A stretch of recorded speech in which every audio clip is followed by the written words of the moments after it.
जय हिंद। पुनः शुरू करते हैं पॉलिटिकल साइंस की क्लास। पुनः स्वागत है आपका बुरानिया पॉलिटी यूट्यूब चैनल पर। डियर फ्रेंड्स, जिंदगी एक सतत चलने वाली प्रक्रिया है जिसमें सुख और दुख का आना एक स्वाभाविक प्रकृति होती है। जो इंसान सुख और दुख की परवाह करे बगैर अपनी मंजिल को प्राप्त करने की चेष्टा रखता है वह कभी भी असफलता को प्राप्त नहीं करता है। कहते हैं, भरोसा मत करो सांसों की डोरी टूट जाती है, भरोसा मत करो सांसों की डोरी टूट जाती है, छतें महफूज रहती है हवेलियां फूट जाती है। ये मोहब्बत भी अजब सच है, जब वो प्रदेश में रोए तो फौरन हाथ की एक आध चूड़ी टूट जाती है। कहीं कोई चूड़ी कलाई को तरसती है तो कहीं कंगन के झटके से कलाई टूट जाती है। बचपन में किए गए वादे की कीमत कुछ नहीं होती, अंगूठी हाथ में होती है और मंगनी छूट जाती है। समस्या के बारे में तो उससे पूछिए जिसकी बाल्टी कुएं में होती है और रस्सी टूट जाती है, रस्सी टूट जाती है। यही एक जीवन का गणित है। हमेशा दुख की परवाह न किए बगैर आगे बढ़ते रहना ही एक सफल श्रेष्ठ सद्गुणी इंसान की पहचान मानी जाती है। चलो शुरू करते हैं अपना टॉपिक चल रहा था संसद के दोनों सदनों के बारे में कुछ छोटी छोटी बातें, राज्यसभा और लोकसभा के बारे में आपको छोटी छोटी बातें बताई थी। अब नेक्स्ट मैं बताने जा रहा हूं चुनाव लड़ने की उम्र। अलग अलग उम्र राज्यसभा की कम से कम कितनी होनी चाहिए? कम से कम 30 वर्ष होनी चाहिए। राज्यसभा का चुनाव लड़ने की 30 वर्ष होनी चाहिए और लोकसभा की कम से कम 25 वर्ष। ज्यादा कितनी हो सकती है? राज्यसभा कम से कम 30 वर्ष होनी चाहिए और लोकसभा की 25 वर्ष उम्र होनी चाहिए। अधिवेशन पहले बताया था, वही बात है जिसे सत्र या सेशन कहते हैं। वर्ष में 2 होने जरूरी है, दोनों का सेम है, ये भी सेम। और 2 में 6 माह से ज्यादा गैप न हो, 6 माह से ज्यादा अंतराल नहीं होना चाहिए, 6 माह से ज्यादा अंतराल नहीं होना चाहिए। बात सदस्य संख्या की चल रही थी। राज्यसभा की सदस्य संख्या टोटल करवा दी गई है, लोकसभा की सदस्य संख्या टोटल करवा दी गई है। सदस्य संख्या ज्यादा और कम, सदस्य संख्या यानी देश में किस राज्य में सबसे ज्यादा है, किस राज्य में सबसे कम है। तो यहां पर 1 नंबर पर आता है यूपी में राज्यसभा की सदस्य संख्या 31 है। नंबर 2 पर आता है महाराष्ट्र में सदस्य संख्या 19 है। नंबर 3 पर आता है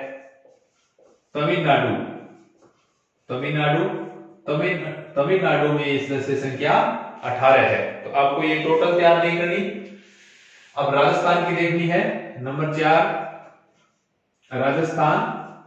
राजस्थान और उड़ीसा दोनों में सेम है। राजस्थान और उड़ीसा दोनों में ये 10-10 है।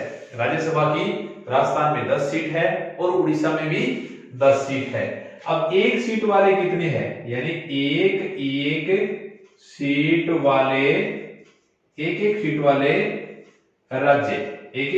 राज्य, ऐसे राज्य 9 है जहां एक ही सीटें हैं। भारत में 9 ऐसे राज्य है जहां राज्यसभा की एक सीट है। अब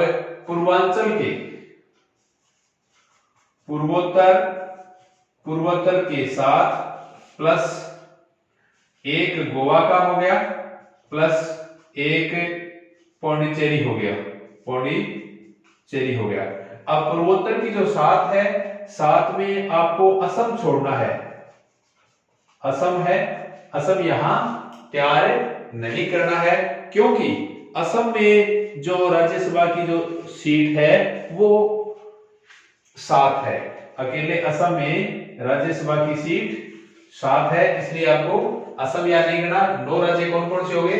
असम को छोड़कर पूर्वोत्तर के 7 हो गए, 8वां गोवा, 9वां पांडिचेरी।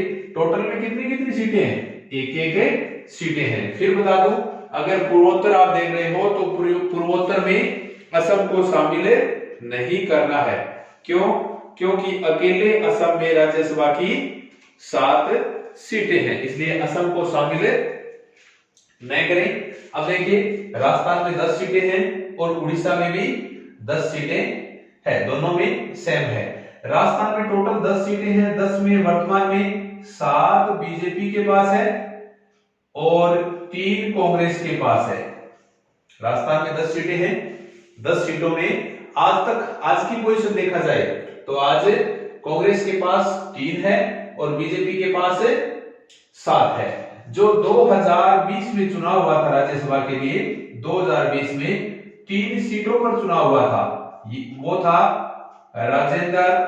राजेंद्र गहलोत, ये बीजेपी से बने थे राज्यसभा में। राजेंद्र गहलोत बीजेपी से बने थे और वेणु राजगोपाल ये कांग्रेस से और नीरज डांगी भी कांग्रेस से। नीरज डांगी ये कांग्रेस से आए थे और सी वेणुगोपाल, यहां लिख रहा हूं मैं, सी वेणुगोपाल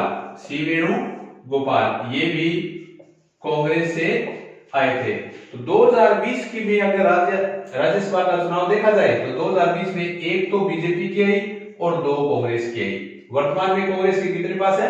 3 है। तीसरी सीट आदरणीय मनमोहन सिंह के पास है। मनमोहन सिंह जो पूर्व पीएम है, वो 2019 में राजस्थान से राज्यसभा सांसद बने थे। तो ये राजस्थान का मैंने राज्यसभा का हिसाब किया, 10 सीटें हैं, 7 बीजेपी, 3 कांग्रेस। ध्यान रखिए 10 में कोई महिला नहीं है, कोई भी 10 में महिला नहीं है राज्यसभा में। टोटल के टोटल पुरुष है 10 में। आदरणीय मनमोहन सिंह जी शामिल है जो कांग्रेस के 3 सीटों में है। और राजस्थान के इक्वल किसके पास सीटें हैं? राजस्थान के समान उड़ीसा के पास सीटें हैं, क्योंकि राजस्थान में 10 है और उड़ीसा में भी कितनी है? 10 सीटें है। सबसे ज्यादा यूपी में 31, महाराष्ट्र 19, 2 याद किया, तीसरा चलो तमिलनाडु है। फिर राजस्थान और उड़ीसा की 10-10 एक सीटों वाले 2 राज्य हैं। याद करने का तरीका, 7 पूर्वोत्तर के हैं, पूर्वोत्तर में असम शामिल नहीं करना है, क्योंकि अकेले असम के पास 7 राज्यसभा की सीटें हैं। जो बाकी बच गए पूर्वोत्तर वो 7 राज्य, 8वां गोवा, 9वां पांडिचेरी, तो ये 9 राज्य हो गए। अब अगर सदस्य संख्या लोकसभा की देखा जाए, लोकसभा की सदस्य संख्या सबसे ज्यादा नंबर 1 यूपी आता है। यूपी में 80 सीटें हैं, यूपी में 80 सीटें हैं। नंबर 2 पर वही महाराष्ट्र के पास है, महाराष्ट्र के पास 48 सीट है। यहां 3 नंबर देखिए पश्चिम बंगाल आएगा, पश्चिम बंगाल के पास 42 सीटें हैं। देखिए यहां तमिलनाडु 3 नंबर आया, यहां 3 नंबर पश्चिम बंगाल आया है। पश्चिम बंगाल में 42 सीटें हैं। अब देखते हैं राजस्थान के पास कितनी सीटें हैं। तो एक तो राजस्थान और एक आंध्र प्रदेश, इन दोनों के पास 25-25 सीटें हैं। राजस्थान और आंध्र प्रदेश इन दोनों के पास 25-25 सीटें हैं। अब एक सीट यानी एक सीट वाले यहां भी 9 राज्य है, 9 राज्य या यूटी का मैं केंद्र शासित बोल रहा हूं, यूनियन टेरिटरी, केंद्र शासित प्रदेश, यानी भारत में राज्य या केंद्र शासित प्रदेश ऐसे कितने हैं जिनमें एक सीटें हैं। तो ऐसे राज्य 9, राज्यसभा में भी 9 और लोकसभा में भी 9। वो राज्य 9 राज्य कौन से हैं? देखिए केंद्र शासित, जम्मू से पहले की बात कर रहा हूं, जम्मू से पहले केंद्र शासित 7 हुआ करते थे, जम्मू से पहले 7 हुआ करते थे। 7 में एक दिल्ली, क्योंकि दिल्ली के पास 3 सीटें हैं, तो पीछे केंद्र शासित 6 रह गए। 6 में प्रत्येक में एक सीट, तो 6 तो ये हो गए। मैं ये 9 बता रहा हूं कौन कौन से हैं, यानी केंद्र शासित प्रदेश 6 दिल्ली को छोड़कर क्योंकि दिल्ली में 3 सीटें हैं, दिल्ली को छोड़कर शेष में, और एक मैं लिख रहा हूं सिमीना, सी का मतलब है सिक्किम में एक है, मिजोरम में एक है, और नागालैंड में एक है।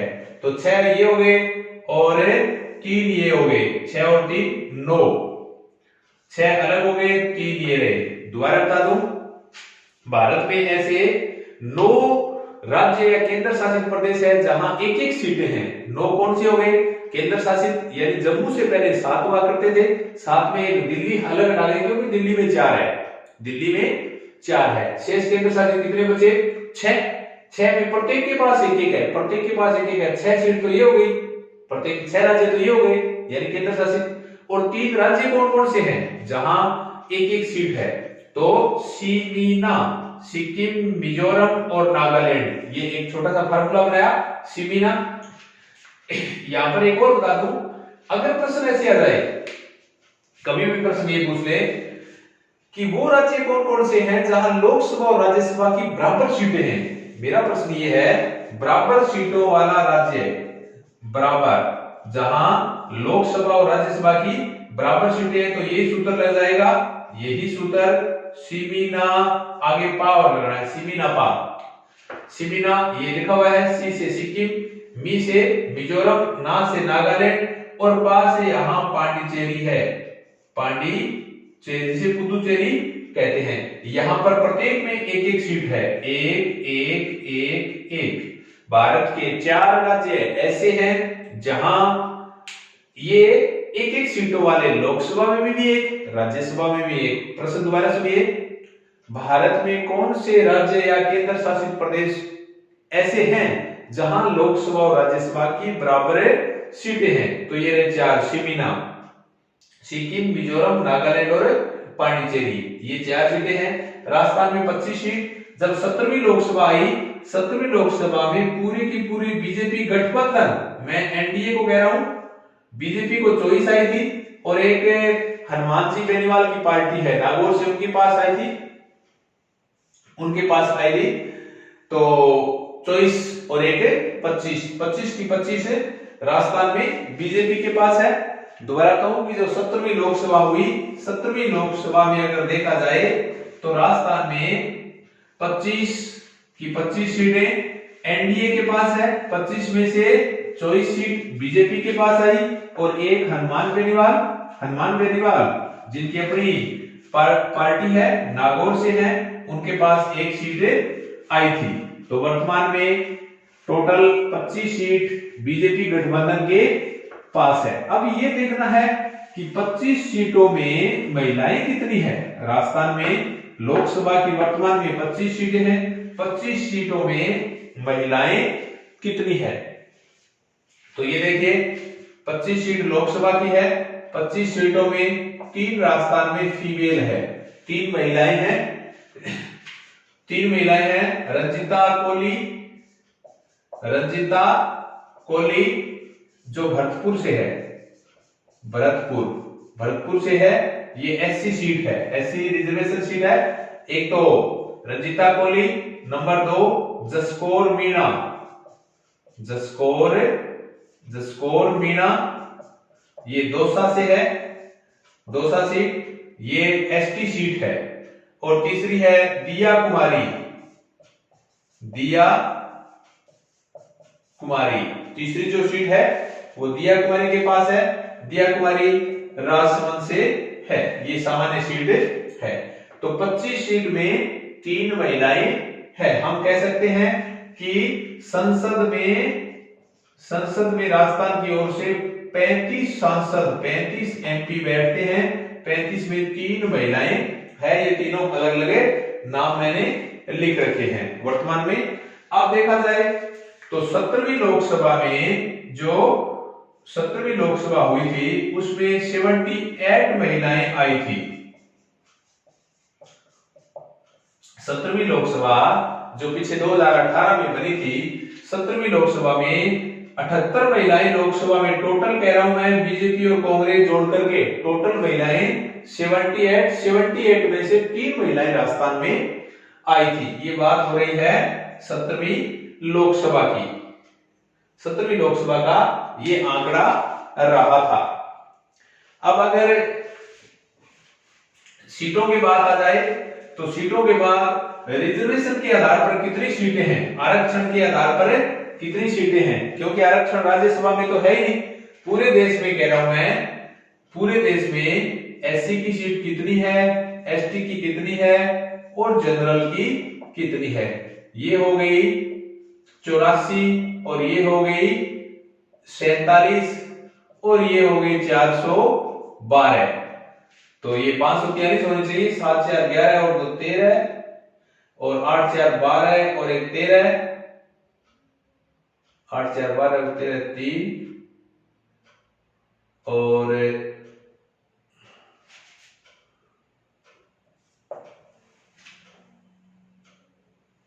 12, अच्छा 1 यहाँ 4, 543 सीटें हो गई। पूरे भारत में एससी की सीट कितनी है, रिजर्वेशन लोकसभा की बात कर रहा हूं क्योंकि लोकसभा के नीचे लिख रहा हूं मैं 84 और एसटी की 47 और जनरल 412। राजस्थान में कितनी है, राजस्थान में आरक्षण की बात देखी जाए तो एससी की सीट 4, एसटी की सीट 3 और जनरल 18। राजस्थान में ये आंकड़ा है। अब रही बात, ये कौन डिक्लेयर करता है कि रिजर्वेशन की कितनी होगी, कैसे होगी, रिजर्वेशन की सीटें किस प्रकार होगी। अब मैं यहां एक लिख रहा हूं परिसीमन आयोग, परिसीमन आयोग। परिसीमन आयोग का वर्णन अनुच्छेद 82 में है। परिसीमन आयोग का वर्णन अनुच्छेद 82 में है। राष्ट्रपति परिसीमन आयोग का गठन करता है, राष्ट्रपति परिसीमन आयोग का गठन करता है प्रति 10 वर्ष बाद। नियम तो प्रति 10 वर्ष बाद परिसीमन आयोग के गठन करने का है, लेकिन आज तक 4 ही परिसीमन आयोग बने हैं, 1952, 62 और 72 और 2002। भारत में आज तक 4 ही परिसीमन आयोग बने हैं, 1952 में, 1962 में, 1972 में और 2002 में 4 परिसीमन आयोग बने हैं। अच्छा, परिसीमन आयोग का जो अध्यक्ष होता है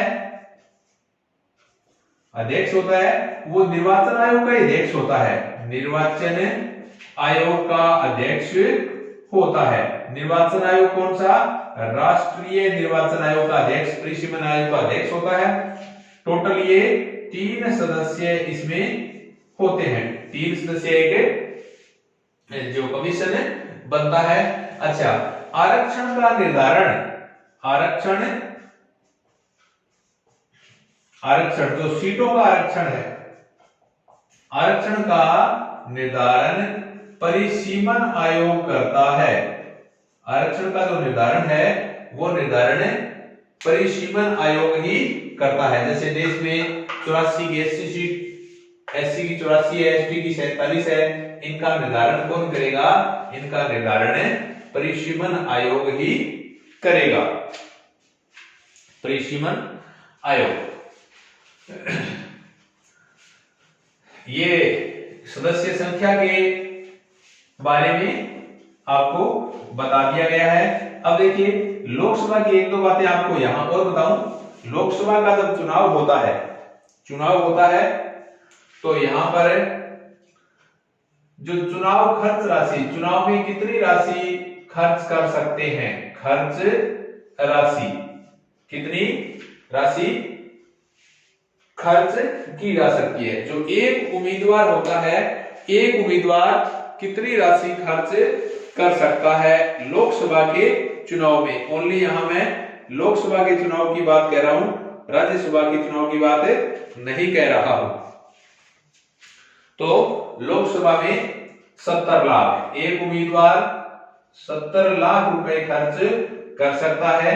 और जो एमपी बनता है, एमपी का जो विकास की राशि होती है, विकास राशि जो एमपी अपने क्षेत्र में लगाता है, ये 5 करोड़ प्रति वर्ष होता है। एक एमपी अपने क्षेत्र में 5 करोड़ राशि हर साल लगा सकता है। जब इनका चुनाव का फॉर्म लिया जाता है, चुनाव का ये फॉर्म भरते हैं, फॉर्म भरते समय जमानत राशि देनी होती है। जमानत राशि यहां 25,000 रुपए होती है। 25,000 किसकी? ये सामान्य की होती है। अगर कोई एससी का हो या एसटी का हो तो ये 12,000 रुपए होती है। ये चुनाव भरते वक्त जमानत राशि जमा करनी होती है।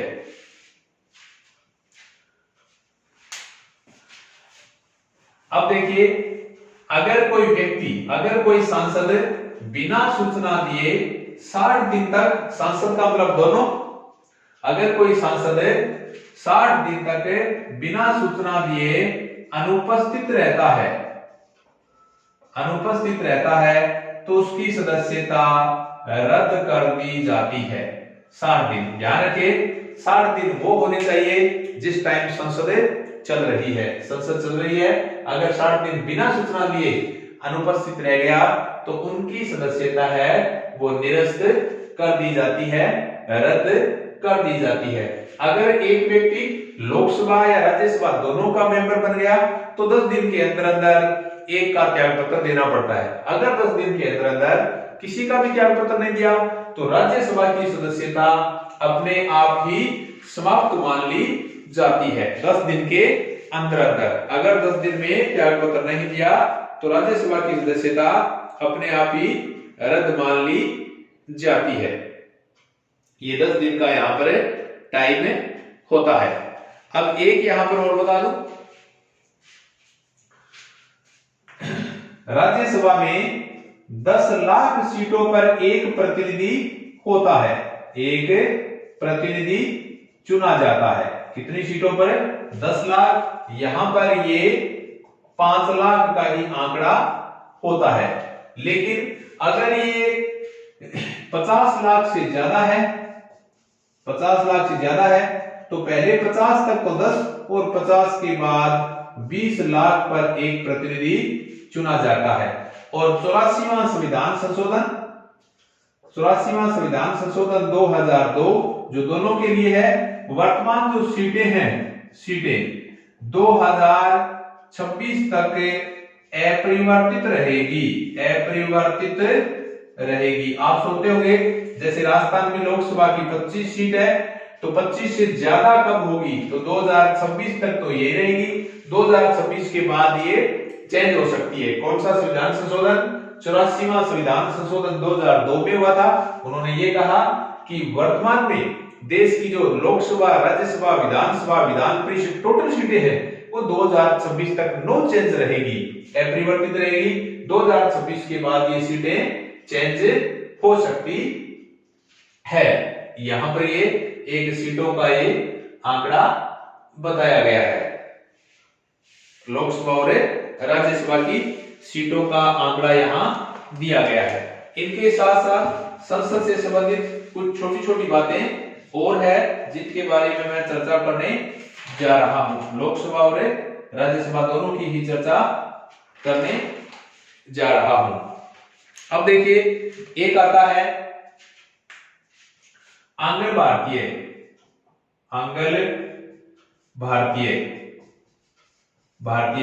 जिसे एंग्लो इंडियन कहते हैं। आंग्ल भारतीय, यहां राज्यसभा में तो ये 12 चुने जाते हैं और लोकसभा में ये 2 चुने जाते हैं। तो ये 25/1/2020 को केंद्र सरकार ने निर्णय ले लिया कि इनका मनोनयन समाप्त किया जाता है। आगे से इनका मनोनयन सिर्फ लोकसभा वाला। यहां तो ये आंग्लो इंडियन नहीं, यहां तो ये श्रेष्ठ व्यक्ति होते हैं अपने क्षेत्र के, यहां आंग्ल भारतीय से संबंधित नहीं है। लेकिन जो है 2 लोकसभा में आंग्ल भारतीय वो आगे से नहीं चुने जाएंगे। अब अगर आ जाए कि वह आज कितने आंग्ल भारतीय है, तो आज नील यानी 0 है। वर्तमान लोकसभा में आंग्ल भारतीय नहीं चुने गए हैं, क्योंकि 25 जनवरी 2002 को केंद्र सरकार ने संविधान में संशोधन करके ये प्रावधान कर दिया। एंग्लो इंडियन कौन होते हैं? एंग्लो इंडियन है वो यूरोपीय लोग, ओनली ध्यान रखिए, यूरोपीय लोग जिनकी संतान यहाँ रहती है। कभी माता पिता या दादा दादी भारत में रहे थे, वो चले गए, यूरोपीय लोग, उनकी संतान को एंग्लो इंडियन माना जाता है। केंद्र सरकार ने आंकड़ा दिया कि वर्तमान में 296 ही एंग्लो इंडियन है, इसलिए एंग्लो इंडियन को सदा के लिए रद्द किया जाता है। भारत की 14 राज्यों की विधानसभाएं ऐसी हैं, वहां एक एक एंग्लो इंडियन चुना जाता है। आज भी देश की 14 विधानसभाएं हैं, वहां एक एक एंग्लो इंडियन चुना जा रहा है। 14 में राजस्थान नहीं है। तो ये आंग्ल भारतीयों का एक प्रश्न था, वो आपको बता दिया गया है कि आंग्ल भारतीय यहाँ पर नहीं चुने जाएंगे। अब एक और बता दूं दोनों सदनों से संबंधित, अगर चुनाव में विवाद हो जाए, चुनाव में विवाद हो जाए, चाहे राज्यसभा चुनाव हो चाहे लोकसभा चुनाव हो, तो समाधान क्या होगा? निर्वाचन आयोग, निर्वाचन आयोग इसकी सिफारिश करेगा, निर्वाचन आयोग सिफारिश करेगा, और समाधान कौन करेगा? राष्ट्रपति करेगा। ये ध्यान दें, अगर संसद चाहे लोकसभा हो राज्यसभा हो, इनके चुनाव में अगर विवाद हो जाए तो निर्वाचन आयोग की सिफारिश पर उनका समाधान राष्ट्रपति करेगा, चाहे लोकसभा हो चाहे राज्यसभा हो। ये दोनों की मैं यहां बात कर रहा हूं। छोटी छोटी बातें हमने काफी पढ़ ली, संसद के दोनों सदनों के बारे में चर्चा की, जैसे कार्यकाल कितना होता है, पहला गठन, वर्तमान 17वीं लोकसभा चल रही है, वो सारी की सारी बातों का हमने अध्ययन कर लिया है। उम्र, चुनाव लड़ने की उम्र कितनी होती है, कार्यकाल कितना होता है, अदर योग्यता कितनी होती है। एक और बता देता हूं यहां पर, अयोग्य घोषित होने वाले व्यक्ति, अयोग्य एमपी, दोनों का है, ये दोनों का है। अगर अयोग्य एमपी आ जाए तो रशीद महमूद, रशीद महमूद 2013 में से अयोग्य किया गया था। और इधर है लालू यादव, यादव 2013।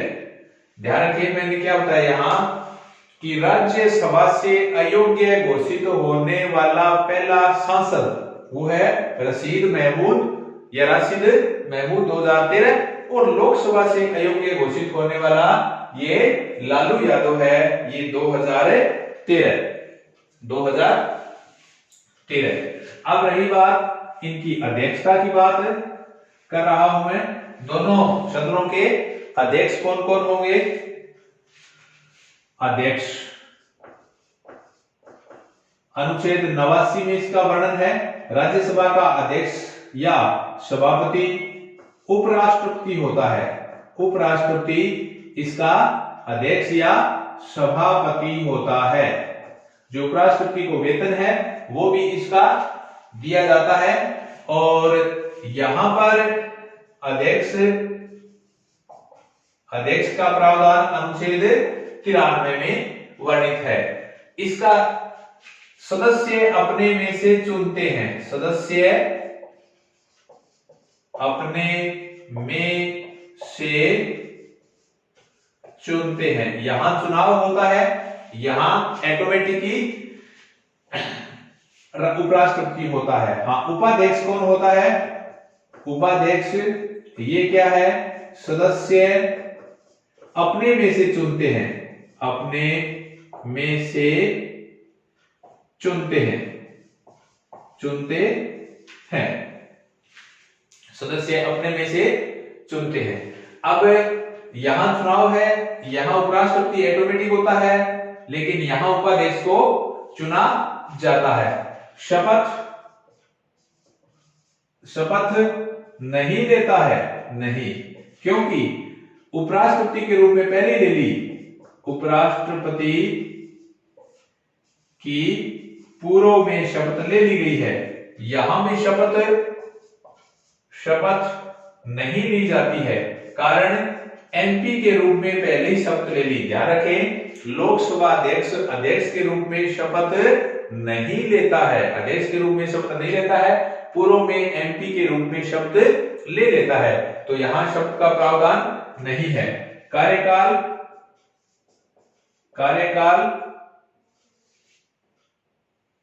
उत्तराधिकारी के आने तक, उत्तराधिकारी के आने तक कार्यकाल दोनों का सेम होता है। उत्तराधिकारी के आने तक, चाहे लोकसभा भंग हो जाए, राज्यसभा का अगला उत्तराधिकारी न आए तो राज्यसभा का भी तब तक बना रहेगा, और लोकसभा अगर भंग भी हो जाए तो जब तक आगामी लोकसभा का अध्यक्ष न बने तब तक वो पद पर बना रहेगा। तो उत्तराधिकारी का कार्यकाल का नियम क्या है? उत्तराधिकारी के आने तक। अगर ये पूछ ले कि इसके प्रथम सभापति कौन थे, तो भारत के प्रथम उपराष्ट्रपति कौन थे? एस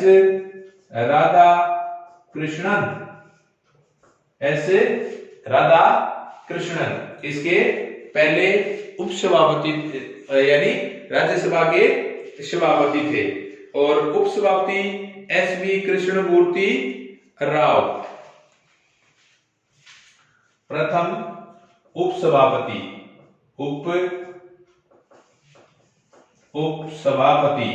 सभापति एस.वी.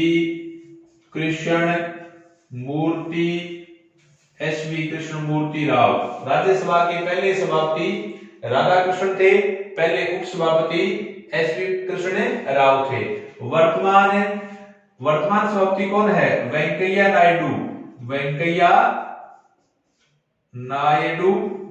नायडू है, और ये है हरिवंश नारायण सिंह। वर्तमान के कौन है? हरिवंश नारायण सिंह।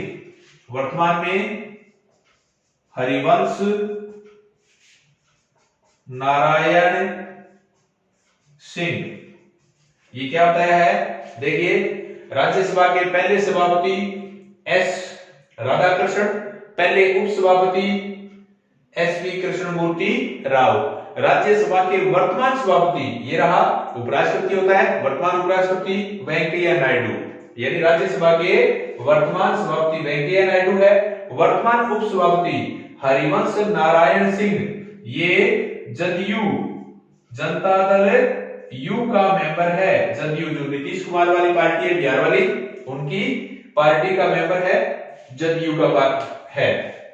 अब देखिए, लोकसभा का प्रथम स्पीकर कौन था? तो जी.वी. मावलंकर, गणेश वासुदेव मावलंकर। जी का मतलब प्रथम सभापति गणेश वासुदेव मावलंकर, और प्रथम उपसभापति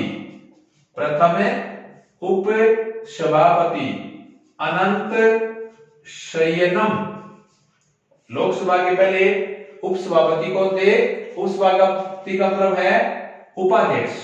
उपसभापति यहां क्या कहते हैं? उपाध्यक्ष। लोकसभा के पहले उपाध्यक्ष अनंत शयनम। अब वर्तमान में कौन है स्पीकर?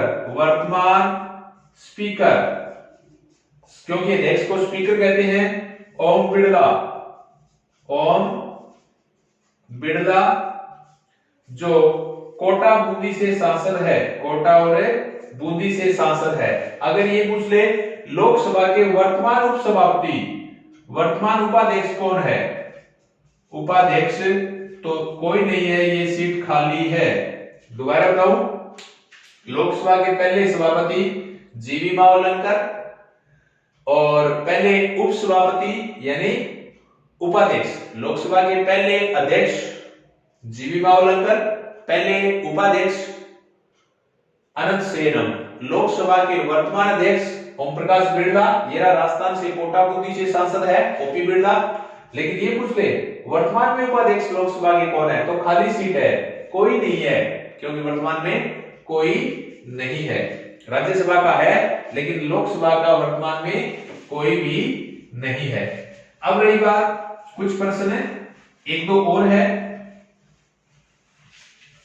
अगर ये पूछ ले ऐसे कौन कौन से लोकसभा के अध्यक्ष रहे हैं, लोकसभा के अध्यक्ष रहे हैं जिनकी पद पर रहते मृत्यु हो गई है, पद पर रहते मृत्यु, पद पर मृत्यु किसकी? स्पीकर की। स्पीकर का मतलब लोकसभा अध्यक्ष पहला ही है, एक तो जी वी मावलंकर, जीवी मावलंकर जिनकी पद पर रहते 1956 में देहांत हो गया था, और दूसरा है जीएमसी बाल योगी, जीएमसी बाल योगी, इसका भी पद पर रहते देहांत हो गया था। तो दो स्पीकर ऐसे हैं जिनका पद पर रहते देहांत हो गया था। अगर ये आ जाए अविश्वास, अविश्वास सबसे पहले किसके विरुद्ध लाया गया? पहले के विरुद्ध लाया गया। पहला स्पीकर है उसके विरुद्ध ही अविश्वास लाया गया था। पहला स्पीकर जीवी मावलंकर, जीवी मावलंकर। अगर ये पूछ ले कि अविश्वास से हटाया किसे, हटाया या त्याग पत्र किसने दिया?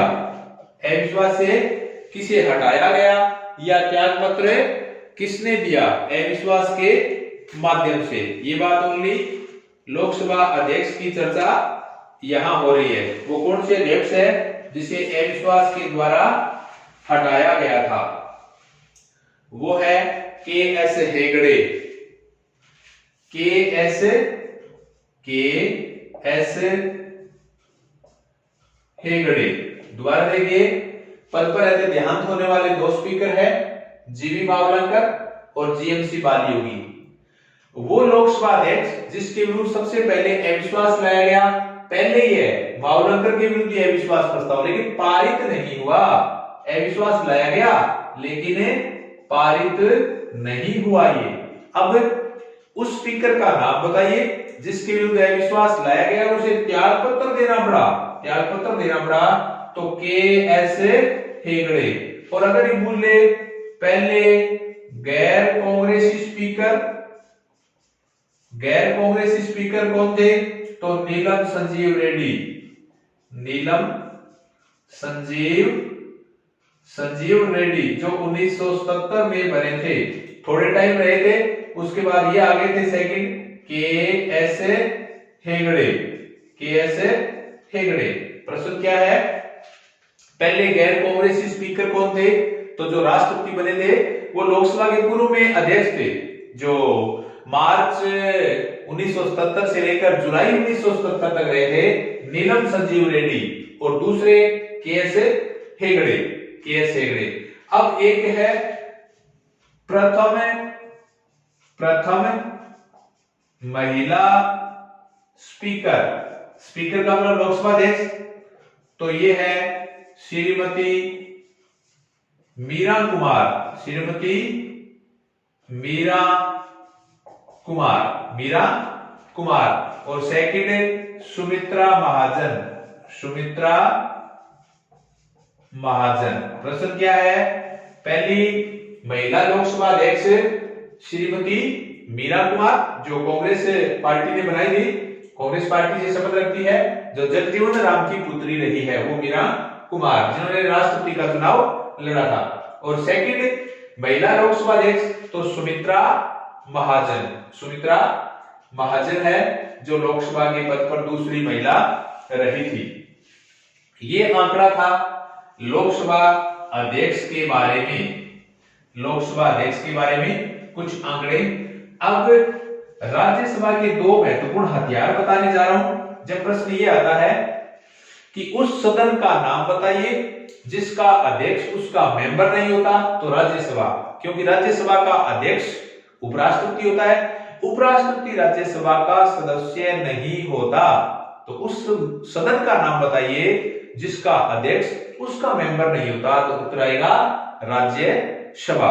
अब राज्यसभा के दो महत्वपूर्ण अनुच्छेद अपने को यहां तैयार करने हैं। अनुच्छेद 249 और दूसरा है अनुच्छेद 312 राज्यसभा उपस्थित, एक तो उपस्थित और एक मतदान में भाग लेने वाले 2/3 बहुमत से।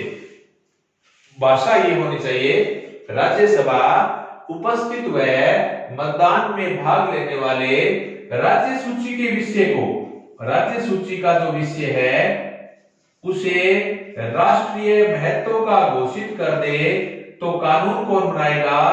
केंद्र सरकार कानून बना सकती है।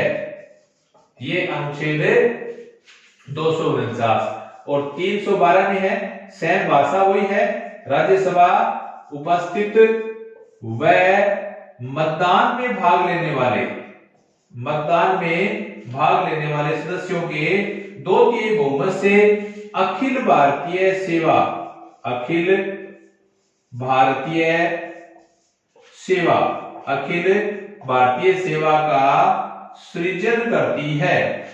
2 अनुच्छेद महत्वपूर्ण अनुच्छेद, अनुच्छेद 249 पहले तो ये बताऊं कि राज्य सूची का कोई विषय होता है उस पर कानून राज्य सरकार बनाती है, लेकिन राज्यसभा उपस्थित और मतदान में भाग लेने वाले 2/3 बहुमत से उसे राज्य सूची के विषय को राष्ट्रीय महत्व का घोषित कर दे तो कानून केंद्र सरकार बनाएगी। ये है 249। शॉर्ट में बता दो 249 में क्या है? राज्य सूची के विषय को राष्ट्रीय महत्व का घोषित करना, ये 249। 312 में क्या है? अखिल भारतीय सेवा, जो हर वर्ष जो यूपीएससी संघ लोक सेवा आयोग करवाती है, आईएएस आईपीएस, वो अखिल भारतीय सेवा का सृजन राज्यसभा करती है अनुच्छेद 312 में। एक यहां पावर और बता दूं, उपराष्ट्रपति को हटाना, उपराष्ट्रपति को अगर हटाना है तो हटाने की शुरुआत सिर्फ राज्यसभा ही कर सकती है। लोकसभा के पास उपराष्ट्रपति को हटाने से संबंधित कोई अधिकार नहीं है। मैंने राज्यसभा की 3 शक्तियां करवाई है। नंबर 1 अनुच्छेद 249 राज्य सूची के विषय को राष्ट्रीय महत्व का घोषित करना। नंबर 2 अनुच्छेद 312 अखिल भारतीय सेवा का सृजन। नंबर 3 उपराष्ट्रपति को हटाने की शुरुआत सिर्फ और सिर्फ राज्यसभा कर सकती है। इन तीनों चीजों को छोड़कर राज्यसभा हर मामले में लोकसभा से छोटी मानी जाती है, जिसे अलंकृत सदन कहते हैं। तो उम्मीद करता हूं कि ये टॉपिक यहां तक आपको जरूर पसंद आया होगा। अगर टॉपिक पसंद आए तो वीडियो को आगे से आगे शेयर जरूर करना। अगर आपने अभी तक सब्सक्राइब नहीं किया है तो सभी वीडियो आपके पास आ जाए, इसलिए सब्सक्राइब कीजिए और बेल आइकन को जरूर आप क्लिक कीजिए। धन्यवाद। जय हिंद।